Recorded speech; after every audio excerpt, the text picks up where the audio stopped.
Olá, olá, boas tardes, boas noites, bons dias. Sou Janaína Oliveira, sou pesquisadora e curadora. Eu estou aqui no Rio de Janeiro, no Brasil, e tenho a alegria de conversar com a Viviane Ferreira, a diretora do filme Um Dia com Jerusa.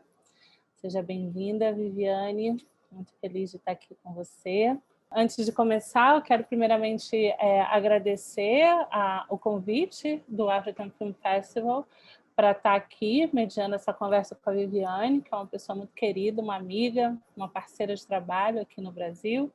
Quero agradecer especialmente a Marim Bonetti, que é também uma pessoa querida, uma inspiração para mim enquanto programadora, e a Colleen Fitzgerald e todos, né, da equipe do festival por essa articulação.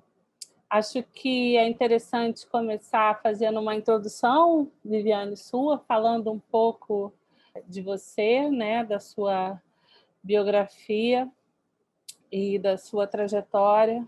Viviane, ela é diretora e roteirista. Nos seus trabalhos mais recentes, ela assina a co-direção do longa-metragem Pessoas, Viver para Contar, de 2019, e a direção e o roteiro do longa-metragem Um Dia com Jerusa. Ela é mestre em políticas do audiovisual pela Universidade de Brasília, é advogada, com atuação focada nos direitos de entretenimento, é sócia-diretora da empresa Odum Filmes, é uma produtora, e também é diretora da Raio, né, presidente da Raio, Rede Audiovisual de Inclusão Orquestrada, e da plataforma de streaming Todoplay.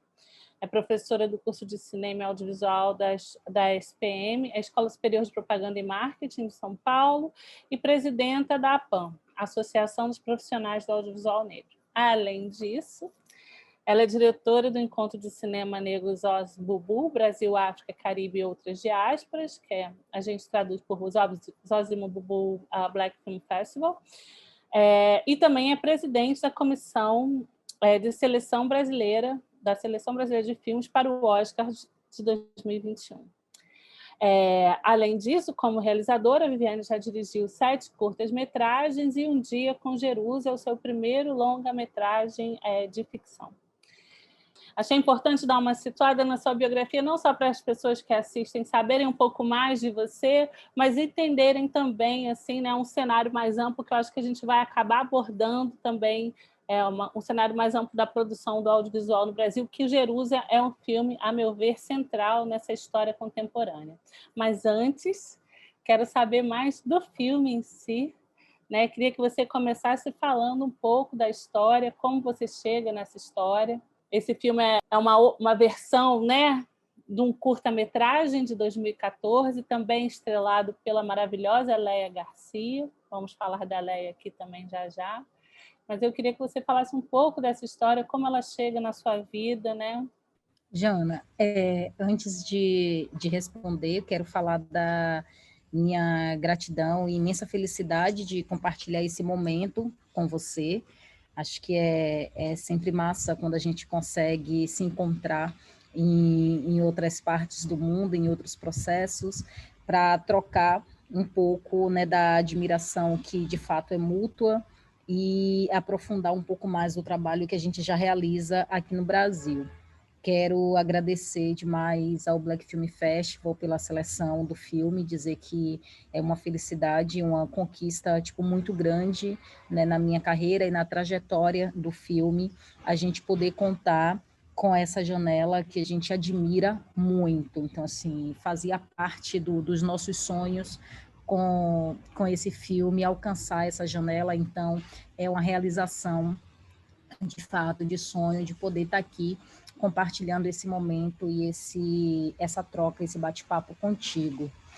Cara, e aí, tentando te responder, e responder essa pergunta, por vezes parece simples, né? Entendendo que a gente está em 2021, e essa é uma história que chega na minha vida em 2010, então tem pouco mais de uma década eu convivendo com a história de Jerusa e convivendo com tudo que ela tem suscitado, né, para mim cotidianamente, É uma história que chega de uma experiência pessoal e vivida no cotidiano ali na cidade de São Paulo. Eu sou de Salvador e migrei para São Paulo para estudar e ali desenvolvi a minha trajetória profissional no audiovisual.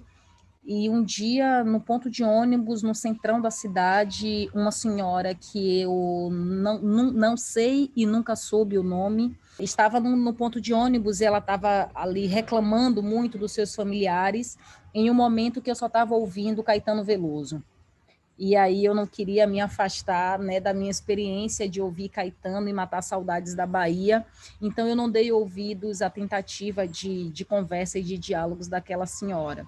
Foi quando ela silenciou e começou a chorar, né, ia chorar e chorar do jeito mais contido que ela conseguia, exatamente para não atrapalhar o meu momento, e ali me tirou o chão.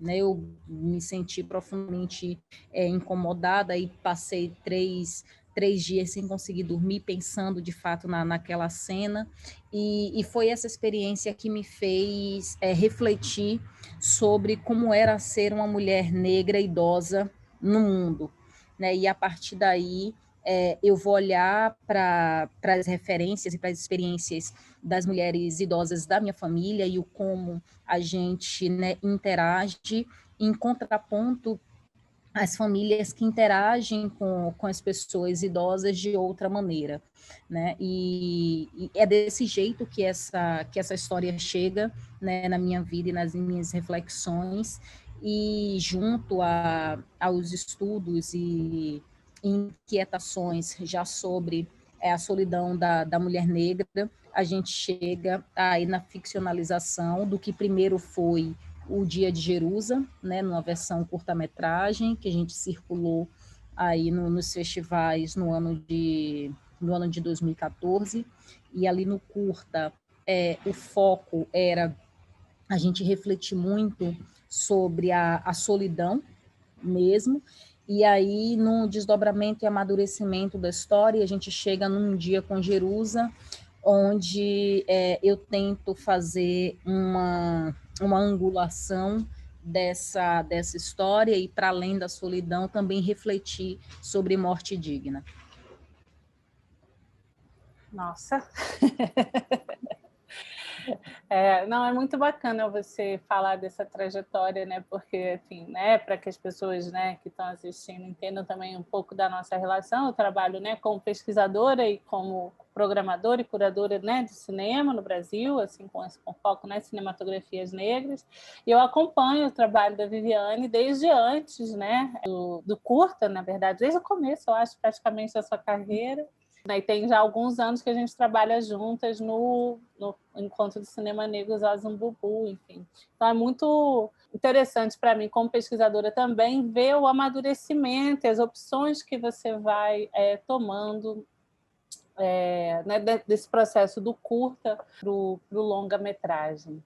Uma das coisas que eu acho que sempre chama muito atenção, obviamente, como não poderia deixar de ser, né, no Dia como Jerusa, é a atuação, né, das atrizes, né? Tanto no curta quanto no longa, né? O processo que você consegue atingir com elas. A gente tem uma figura, né, central na história do nosso cinema, que é a Léia Garcia. Eu acho que quem assistiu talvez tenha identificado a Léia, porque geralmente o público internacional viu o Orfeu Negro, do Marcel Camus, né? E aí vê a Léia lá e depois vê a Léia aí, né? Sei lá, 1966 para 2020, né? 4 décadas depois, quase 5. E aí tem essa figura, né, que é uma das maiores atrizes do Brasil, e uma atriz iniciante, né, nesse diálogo, né, a Débora Marçal. Então, eu queria que você falasse como foi esse processo dessa construção com elas, né, porque eu sei que foi um diálogo, né, muito, muito bonito que vocês construíram nesses anos aí juntas. Eu gosto sempre de destacar acho que o principal elemento do processo da relação de trabalho com elas foi a generosidade. sabe? Acho que assim, tipo, Léa Garcia é um ser humano extremamente generoso, sim, muito, muito, muito generosa. Débora Marçal é muito generosa, para além de generosa, extremamente corajosa, sabe? E Léa é uma figura muito disciplinada. Quando propus, né, tipo, para essas duas atrizes o roteiro, tipo, na minha cabeça tinha uma coisa que era o meu desejo e inquietação de experimentar a oralidade, né, na sua potência cinematográfica, né? Então, tipo, como a gente conseguir trazer a oralidade para o cinema, né, e trazer a oralidade como personagem e garantir que cada frase dita, independente dessa frase, né, ser ilustrada pelas imagens que estão na tela, como garantir que cada frase dita pudesse construir outras imagens na cabeça dos espectadores e espectadoras. Né? Tipo, essa era a inquietação e essa era a cachaça de realizadora. E aí olhar para a Léa Garcia com a trajetória e com a potência que Léa tem era entender que eu tinha ali alguém com musculatura suficiente para construir essa oralidade como personagem, né? Tipo, aí a outra coisa, entendendo a oralidade como personagem, vem, óbvio, da nossa experiência coletiva, como pessoas negras diaspóricas, em que grande parte do que a gente entende da nossa história pregressa, ela foi transmitida oralmente. Então, isso pressupõe aí uma harmonia no diálogo intergeracional, né? Tipo, alguém está sempre com um acúmulo de informação e alguém está sempre aprendendo, né? Recebendo esse acúmulo. Então, trabalhar com uma atriz experiente e trabalhar, né, com uma atriz iniciante nesse processo era, tipo, trazer para a tela a exata experiência da transmissão de saber tal qual a oralidade nos propicia cotidianamente. Para além de conseguir dar ali um laço, né? Tipo, Léa Garcia, a escola dela é o Experimental Negro, e Débora Marçal, a escola dela é a Companhia Capulanas de Arte Negra, né? Que é uma companhia de atrizes negras de São Paulo, que é fundada em 2007, e aí você ter, né, o TEM da década de 50 e as Capulanas, né, da década de 2000 na tela ao mesmo tempo e defendendo uma escola de atuação negra brasileira, me interessava muito. Eu tenho muita felicidade, muito orgulho do resultado que a gente conseguiu chegar, porque esses foram objetivos compartilhados com ambas as atrizes e que elas compraram e defenderam lindamente na tela. E como foi esse diálogo, assim, você fala de uma transformação, né, na ênfase da história, na abordagem de certas questões do curta para o longa, né?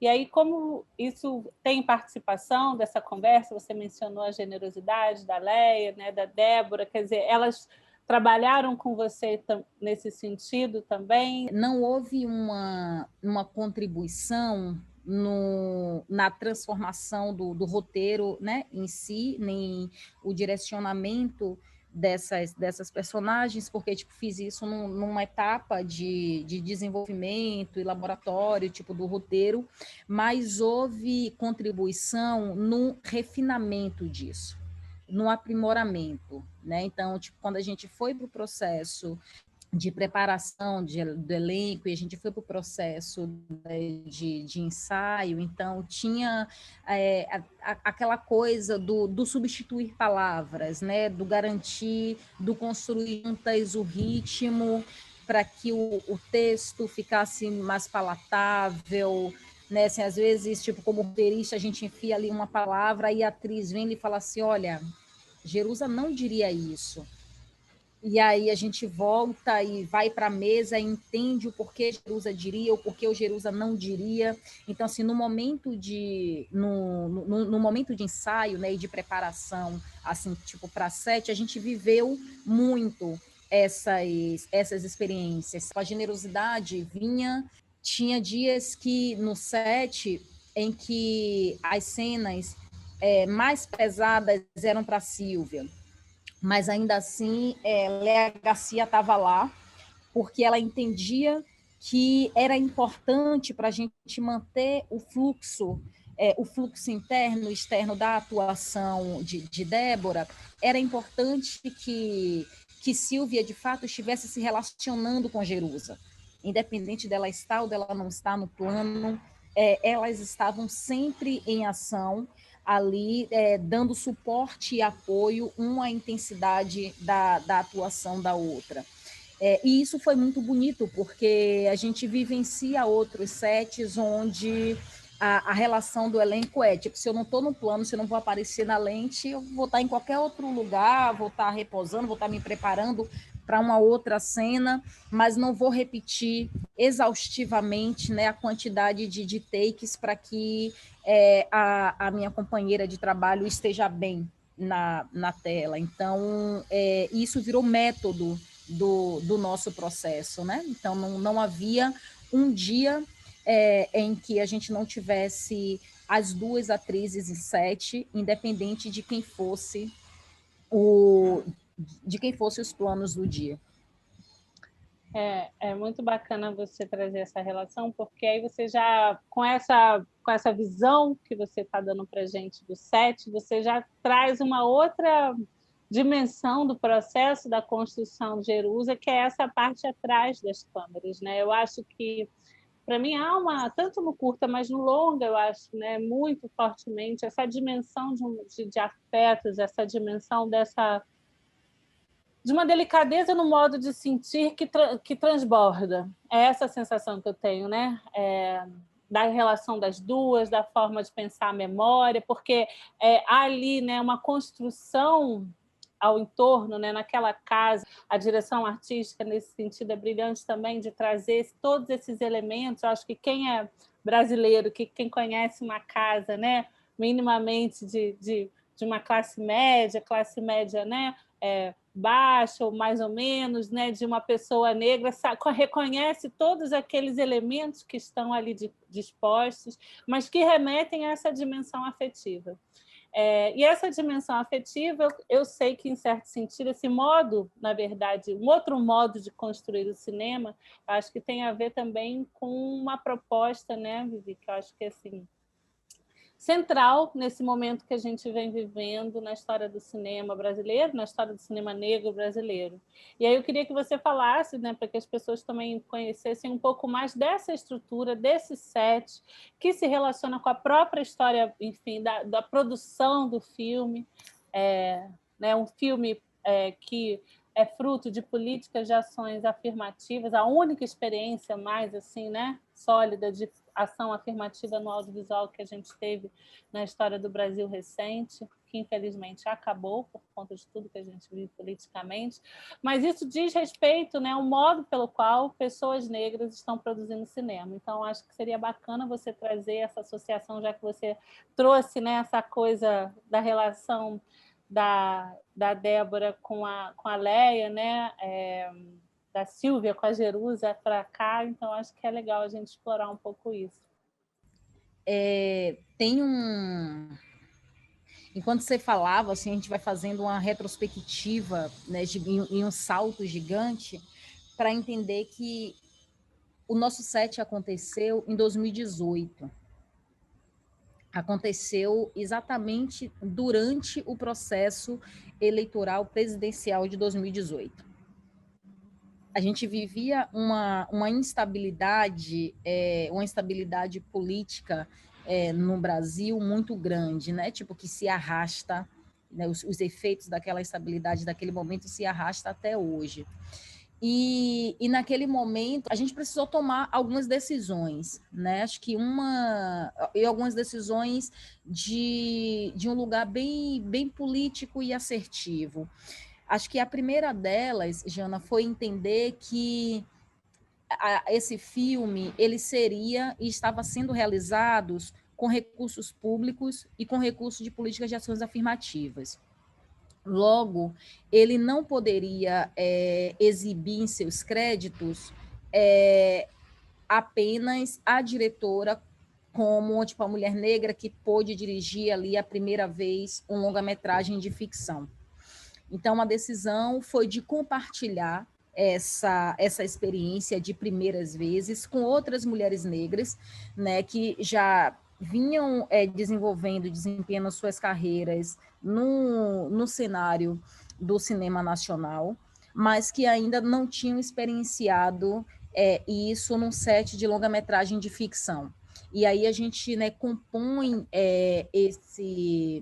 esse set que a gente assumia muitos riscos, porque a gente tinha, né, a Lili Soares na direção de fotografia, Jamile Coelho na direção de arte, Bea Gerolim no figurino, Larissa Fulana de Tal na assistência de direção, Bruna Anjos na produção executiva. Então, era um conjunto de mulheres negras, né, que já tinham desempenhado essas funções em outras obras, sejam de videoclipes, de curtas-metragens e tantas outras coisas, mas não tinham desempenhado ainda essas funções em um longa-metragem. E montar um set desse e assumir o risco juntas nesse sentido fez com que a gente precisasse lidar com tudo que a gente não tinha como pagar em dinheiro, a gente acabou pagando nesse set com afeto.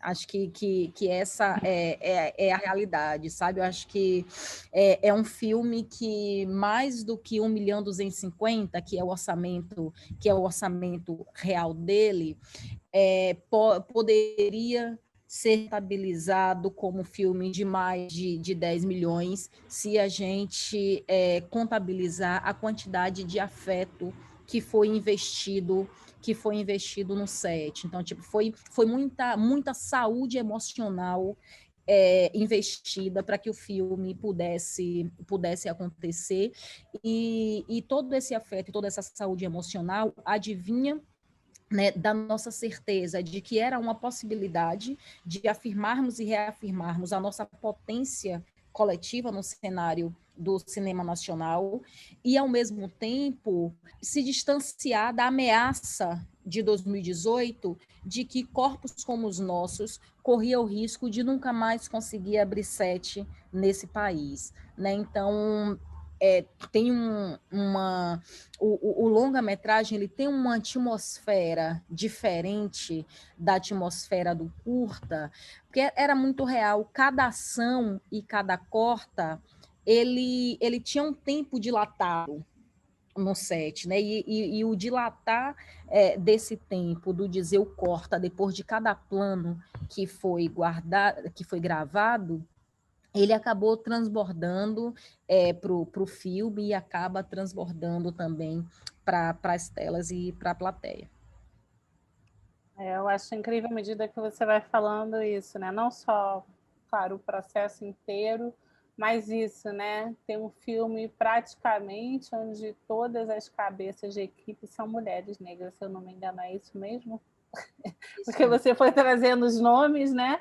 E aí eu falei, bom, essa também, né? E eu acho que isso, da forma como o processo contemporâneo, né, de fazer filme, pessoas negras fazendo filme, né, no Brasil, né, tem acontecido, esse é um ponto central, né? Inclusive esse diálogo, explicitar esse diálogo, inclusive, aproveitar essa oportunidade para explicitar esse diálogo, e mais do que essa troca entre o que acontece atrás das telas, né, e o que acontece na tela.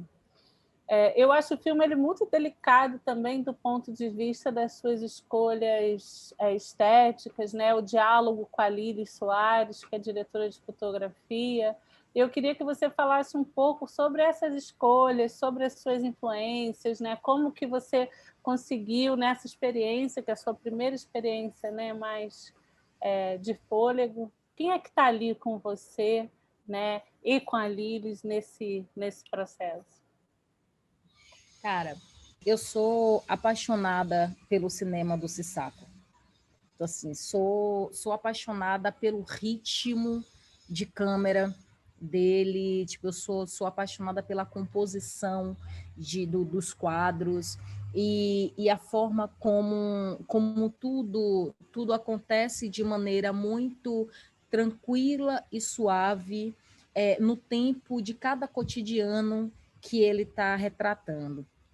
Então, de maneira muito direta, assim, Timbuktu foi um filme que eu vi e revi muitas vezes para tentar ali me inspirar, né, no como compor e propor a decupagem do meu filme. Olhar para Eremacon foi assim crucial para isso. E aí, obviamente, tem também muito do cinema do Zósimo Bubu. Né? Então, assim, quando você olha para a Alma no Olho e você olha para a Abolição, tipo, esse cinema que conversa com a gente em várias camadas. Então, e aí todas as vezes que você vê um filme do Zósimo, você enxerga um elemento diferente, você enxerga uma camada diferente que você não estava atenta, ou porque não conhecia aquele signo, ou porque não tinha feito a conexão, mas esse cinema que traz um conceito que você gosta bastante e tem refletido muito com a gente aqui no Brasil sobre isso, né? Esse cinema que transborda a opacidade.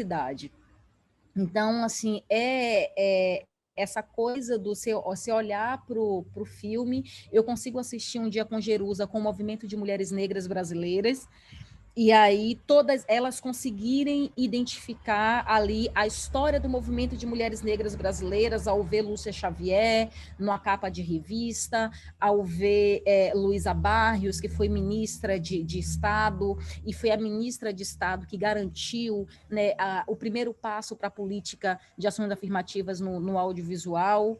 Né? Tipo, se eu assisto com o movimento de teatro negro brasileiro, né, as pessoas vão conseguir identificar o teatro experimental do negro, vai conseguir identificar o bando de teatro Olodum, vai conseguir identificar o coletivo negro. Se eu assisto com os movimentos de escolas de samba no Brasil, né, as pessoas vão conseguir identificar, né, a história do samba em São Paulo e obviamente, né, quando a gente constrói todas essas camadas, há um desejo de conversar com muita gente, mas não há uma expectativa de conversar com todas as gentes ao mesmo tempo. Né? Então, assim, né, a expectativa não é que um único corpo consiga ver o filme e apreender de uma vez só todas as suas camadas, né? Que essa é a sensação que os filmes do Zósimo me traz.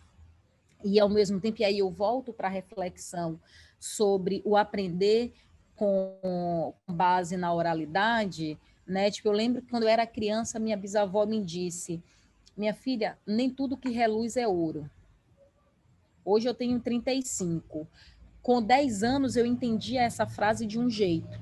Com 15 eu entendia de outro. Com 30, nem tudo que reluz é ouro, para mim tinha um outro significado. Né? Tipo, hoje, nem tudo que reluz é ouro, já tem aí um terceiro significado. Então, né, essa coisa da narrativa, né, audiovisual construída em camadas me chama muito. E aí acho que essas duas figuras, né, tanto o Sissaco quanto o Zósimo, um pela sua maestria na decupagem, né, e o outro pela maestria na composição da narrativa, né, foram figuras que eu me debrucei a olhar, a estudar, a escrutinar mesmo para conseguir fazer esse filme.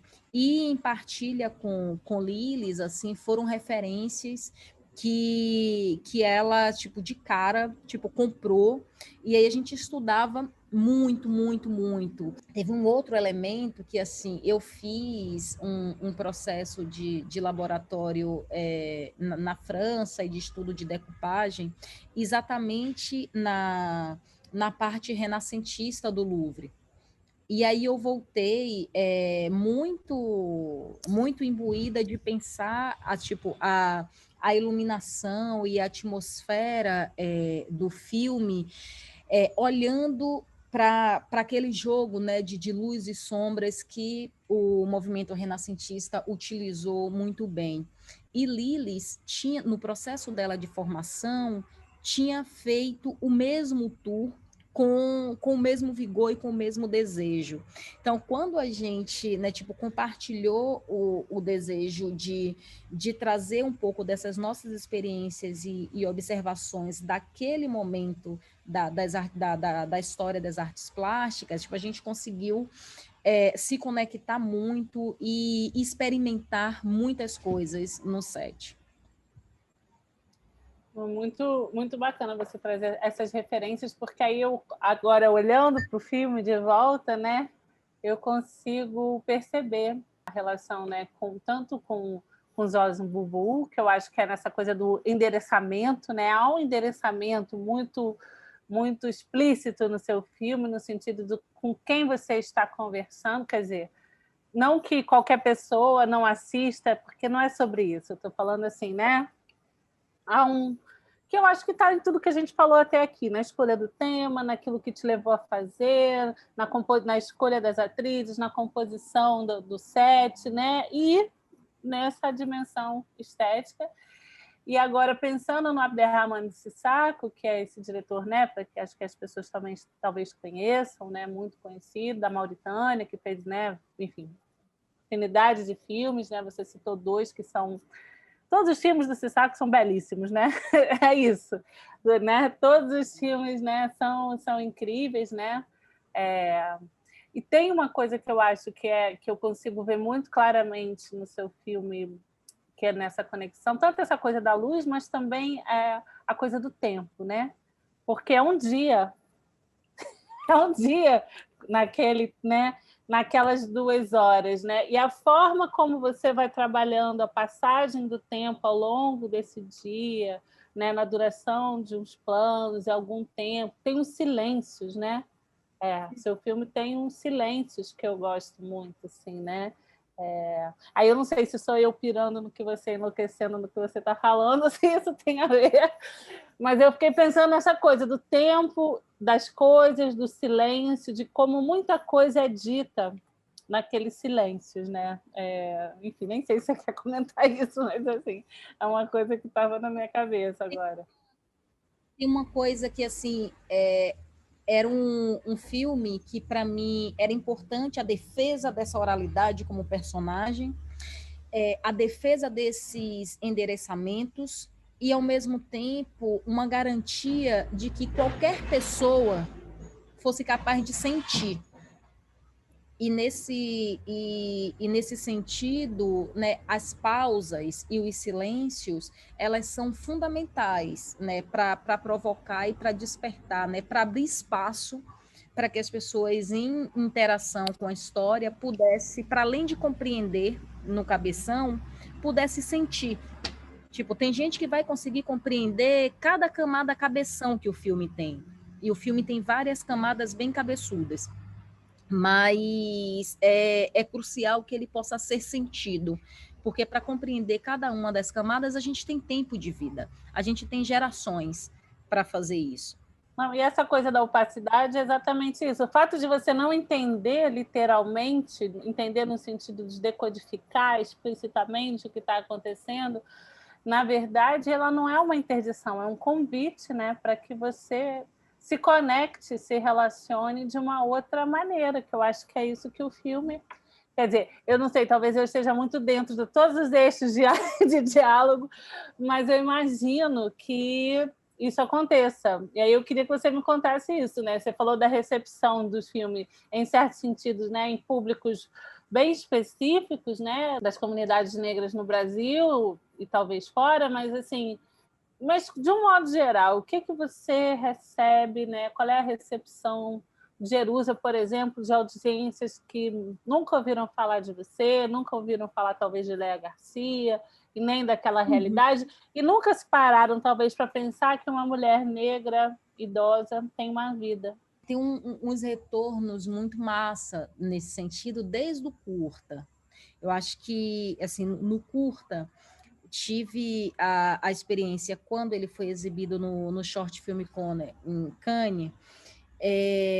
Eu me recordo de uma dupla de senhoras, uma senhora japonesa e uma senhora alemã, vindo falar comigo depois emocionadíssimas e agradecendo pelo filme, porque elas conseguiam se enxergar na história e cordialmente me convidando para jantar, né, elas entendendo que jovens realizadores naquele contexto de Cannes, assim, vivia comendo Subway, então convidando para jantar para que a gente pudesse conversar mais e trocar mais, e elas pudessem agradecer pelo filme a contento.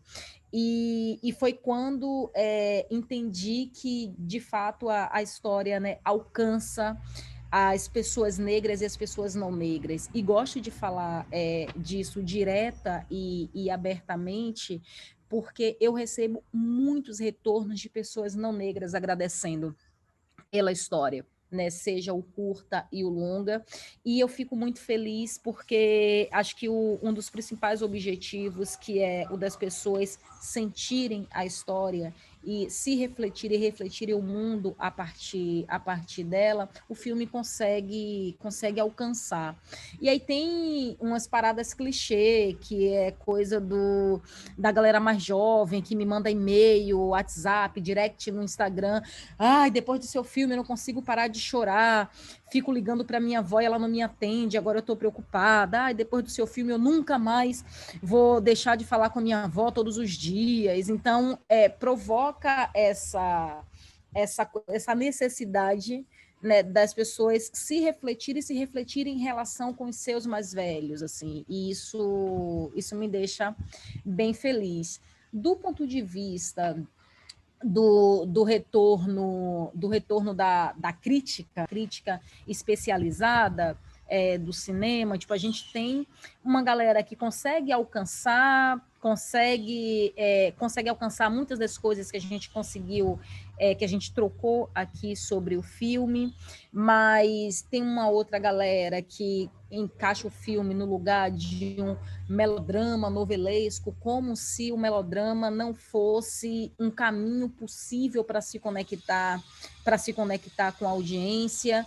E aí, assim, seja uma leitura ou outra do filme, me agrada muito, porque eu realizo de um contexto brasileiro, né? E no contexto brasileiro, a televisão ainda acaba sendo o veículo que mais dialoga com a totalidade da população brasileira. E se a gente pensa que mais de 50% da população é a população negra e é a audiência que me interessa, quando eu consigo alcançar, né, aí a maestria do melodrama, eu consigo dialogar sobre outras questões que a TV não está dialogando com o público que me interessa. Então, eu gosto muito dos retornos que tenho com relação ao filme, mesmo quando a intenção desses retornos é outra. Não, é porque é isso, né? Tá, você pode não gostar, mas você, né, se relaciona com aquilo, né? E a forma como você se relaciona, eu acho que é interessante você trazer isso, né? Diz muito também, não só do seu repertório cultural, da onde você veio, no sentido, né, das suas origens, mas também do seu repertório imagético, né? Quer dizer, tem ali também um atravessamento que, para alguns, para uma certa cinefilia, pode não ser interessante, mas a gente também não está muito interessado nessa cinefilia mais, né? Então, assim... Não entende alguns signos, não entende o porquê aquela camada da história do Saracura, para quem o Saracura é importante. Então, assim, tem ali umas questões que a opacidade responde. Se a opacidade já responde, aí a galera vai. Desse é o jeito. Não, muito bom, Vivi, muito bom ficar conversando com você. Quer dizer, eu acho que é muito bonito ver essa trajetória do Jerusa. Eu acho que há um dado, né, que é importante, né, da gente trazer para nesse sentido essa história do processo do filme, né, porque o Jerusa ele é o segundo filme na história do cinema nacional brasileiro dirigido exclusivamente por um filme de ficção dirigido por uma diretora negra, né? A Adélia Sampaio dirigiu O Amor Maldito em 1984. Claro que a gente tem documentários, a gente tem médias, a gente tem codireções, né? Mas estrito senso, né? Você é quem está, em certo sentido, quebrando essa barreira nesse momento tão duro também da nossa história política e da nossa história cultural também, porque é isso, né? Aquela imagem que você trouxe do set, né? De que, ao mesmo tempo que aquilo é o momento de uma concretização de um processo, né, tão importante, não só pessoal, mas político, a gente vive esse cenário que a gente vive agora no sentido de como vai ser, né? E eu acho que seu filme, nesse sentido, ele traz um alento e uma esperança nessa possibilidade de pensar o futuro. E aí, meio que encaminhando para o nosso final, eu queria saber agora quais são os próximos planos, porque eu te conheço, eu sei que, né, você não está, tipo, lancei o filme, agora eu vou curtir, porque você não é essa pessoa. Então, eu quero saber, assim, o que você está planejando. A gente segue aqui com foco no processo de distribuição do filme, né? A gente precisou, com esse contexto de pandemia, parar, respirar para entender o que é isso, né? Tipo, o que é que o mercado está se transformando, quais são as possibilidades reais de garantir com que o filme chegue até o público. Estou feliz com a trajetória que o filme tem feito até aqui, com os caminhos que a gente tem conseguido descobrir, esquadrinhar para que ele chegue ao maior número de pessoas possíveis, mas também trabalhando e focada num próximo filme, né, tipo um próximo longa, que, se a pandemia nos permitir, né, o desejo é de ir para set ainda em 2021, mas que estou nesse tempo suspenso, entendendo como é que o Covid vai permitir que a gente trabalhe com segurança e tranquilidade. Mas, para além disso, tenho me dedicado muito às salas de roteiro, né, desenvolvendo tanto séries dentro da produtora, quanto aprimorando aí o roteiro de longa. Então, não, vai rolar. Quer dizer, não sei se o 7, porque no Brasil está difícil, né? Essa coisa de uma ausência de políticas sérias em relação ao combate à pandemia está um pouco deixando realmente a nossa vida em suspenso. O que, em contrapartida, né, é muito bom ter planos, porque eu acho que são os planos que vão, né, alimentando aí o nosso dia a dia. É isso, minha amiga querida. Não sei se você quer acrescentar mais alguma coisa que, de repente, a gente não falou e que você gostaria de comentar, que todo mundo nunca pergunta e você quer dizer. Não sei, então você sempre pergunta o que é importante de ser perguntado e dito. Agradeço mais mesmo essa possibilidade, quase um cafezinho, uma cervejinha nessa conversa. Espero que a galera convidar a galera para curtir o filme, ver o filme e, se pá, vai lá nas nossas redes sociais, fala o que achou, como sentiu, como o filme chegou para você, porque a gente aprende muito com o feedback das pessoas sobre aquilo que a gente coloca no mundo. E essa experiência online, ela pode, na verdade, a única coisa que se tem é esse tipo de feedback, né? Se a pessoa te escreve, porque já que a gente não está na sessão para ver a reação, então é bem isso. Então é isso, gente. Entre em contato com a Viviane Ferreira. Como que você está nas mídias sociais, que eu também nunca sei. É Viviane Ferreira? Ferreira. Aquatune Vai Ferreira. me achar também. Vai achar, vai achar. Se botar Viviane Ferreira, acha. Acha. É isso. Muito obrigado quem assistiu até agora. Mais uma vez, obrigado ao African Film Festival, Marine, Colin e toda a equipe. Vivi, fica bem. A gente segue em casa, né? Aqui no Brasil, ninguém sai, não. O isolamento social não vai acabar tão cedo por aqui. Obrigada. Obrigada ao festival.